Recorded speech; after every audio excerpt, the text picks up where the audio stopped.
এটা আমি নিজে বানিয়েছি। এটা হচ্ছে গিয়ে প্রেসার কুকারে ইন্ডাকশনে বানানো। তোমাদেরকে আমি জাস্ট একটু দেখাই, দেখো কি পরিমাণে সফট দেখছো। অ্যান্ড আর একটা জিনিস তোমাদের আমি দেখাই, দেখো এই তো আঙুল দিলে দেবে যাচ্ছে, মানে কেকটা যে কি পরিমাণে স্পঞ্জি, মানে জাস্ট 14 মিনিটস মেক করা। আচ্ছা এবার আমি এটা কেটে তোমাদেরকে দেখাই এটা কতটা সফট হয়েছে। বিসমিল্লাহ।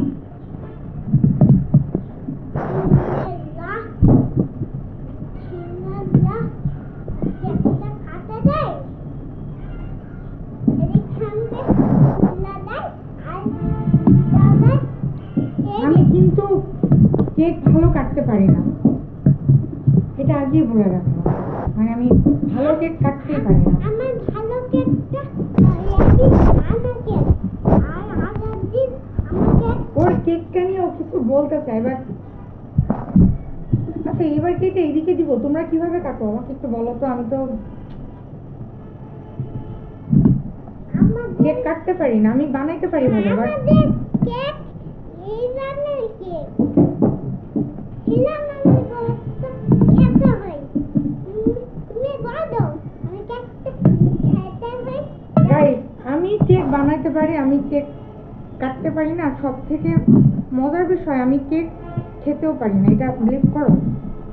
আমি জাস্ট ওভার ওয়েটের জন্য তিনটে জিনিস বাদই দিয়ে দিচ্ছি, বাট মানে ভিডিও পারপাসে জিনিস অ্যাকচুয়ালি কিরকম হয়েছে এজন্য একটু খেয়ে দেখি। বিসমিল্লাহ।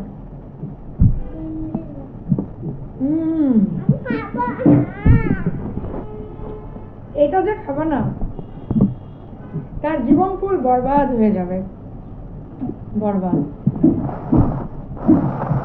কেক পুডিং বানিয়ে পুরো দুনিয়া বরবাদ হয়ে যাবে, বাট প্রশংসা 100-এ 100।